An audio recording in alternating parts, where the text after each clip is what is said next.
This pose not only stretches your chest, hips, and legs, but also strengthens your thighs, shoulders, and back.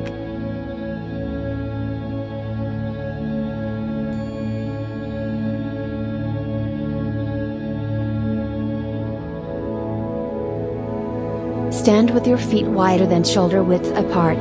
Turn your left foot to the left and your right foot 60 degrees to the left. Lower your body until your left thigh is almost parallel to the floor.